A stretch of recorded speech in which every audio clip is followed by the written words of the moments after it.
আসসালামু আলাইকুম। কখনো কি মনে হয়েছে চারপাশের এই ভিড়ে আপনি বড্ড একা?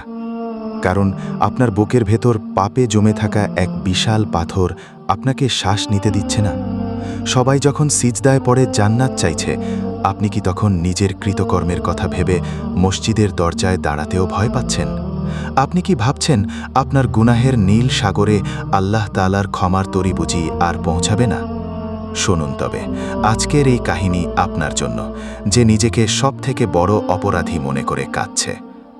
ব্যক্তি রাশেদের জীবনটা ছিল আধুনিকতায় মোড়ানো, কিন্তু তার ভেতরে ছিল এক বিশাল শূন্যতা। নামাজ রোজার সাথে তার কোনো সম্পর্ক ছিল না।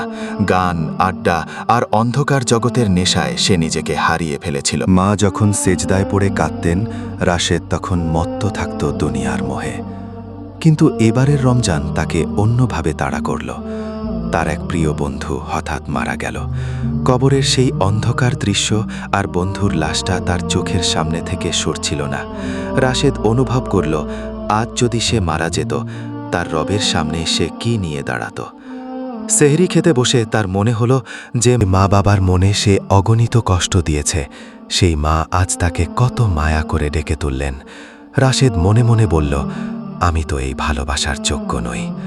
সে রোজাটা রাখল ঠিকই, কিন্তু সারাটা দিন তার কাটল এক চরম যন্ত্রণায়। এটাকে বলা হয় তওবার যন্ত্রণা। ইফতারের ঠিক আগ মুহূর্ত। বলা হয় এই সময় আল্লাহ তাআলা তার বান্দার দোয়া ফিরিয়ে দেন না। সবাই ইফতারির সামনে বসে দোয়া করছে। রাশেদ ভাবল, সারা বছর তো আমি আল্লাহর কোনো কথাই শুনিনি, আজ কোন মুখে হাত তুলব? আমি তো কত মানুষের হক নষ্ট করেছি, কত সময় নষ্ট করেছি। আকাশ থেকে ফেরেশতারা কি আমাকে দেখে হাসছে না?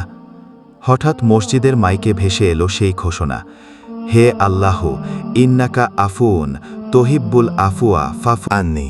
হে আল্লাহ, আপনি ক্ষমাশীল, আপনি ক্ষমা করতে ভালোবাসেন, তাই আমাকে ক্ষমা করুন। রাশেদ আর নিজেকে ধরে রাখতে পারল না।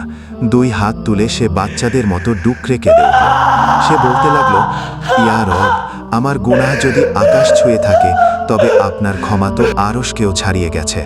আমি সারা বছর আপনার থেকে পালিয়ে বেরিয়েছি, কিন্তু আজ ফেরার কোনো পথ না পেয়ে আপনার দুয়ারেই ফিরে এসেছি।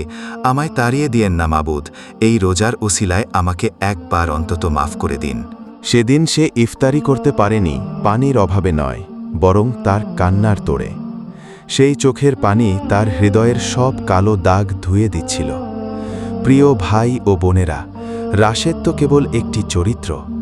আমাদের আশেপাশে, এমনকি আমাদের নিজের ভেতরেও তো একজন রাশেদ বাস করে।